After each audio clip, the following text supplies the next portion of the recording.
Hello viewers, welcome back to my page Fahmida ফায়াত।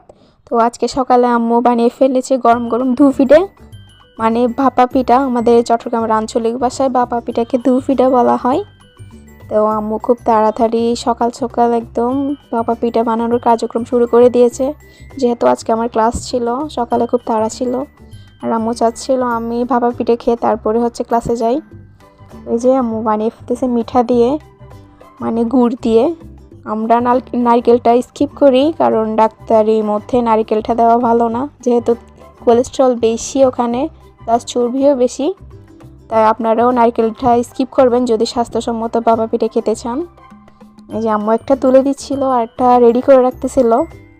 খুব তাড়াহুড়োর মধ্যে কাজ করতেছিল। শীতের শুরুতে ধুয়োটা প্রথম ভাপা পিঠা খেয়েছি, আলহামদুলিল্লাহ। যে ধুয়ো উঠতেছিল, যে আম্মু চেক করে ভাপা পিঠাটা নামিয়ে ফেলেছে। এখন আরেকটা দিয়ে দিচ্ছে। চট্টগ্রামের ঐতিহাসিক এই ভাপা পিঠাটা আসলে না খেয়ে পারা যায় না। যে শীতের শুরুতে গরম গরম ধোয়াটা ভাপা পিঠা, লুপ সামলায় কি করে। যে আম্মু আরেকটা বানিয়ে দিয়েছে, যেহেতু আমরা আস্তে আস্তে দুপুর হবে। আম্মু চাচ্ছিল ভাপা পিঠা খেয়ে যাই। আমি বলতেছি না, আগে আপনি খান তারপর আমি খাবো। আম্মু টেস্ট করতেছিল ফার্স্টে। দেখেন টেস্ট মাশাআল্লাহ অনেক ভালো হয়েছে। কে কে ভাপা পিঠা খেয়েছেন কমেন্টে জানান।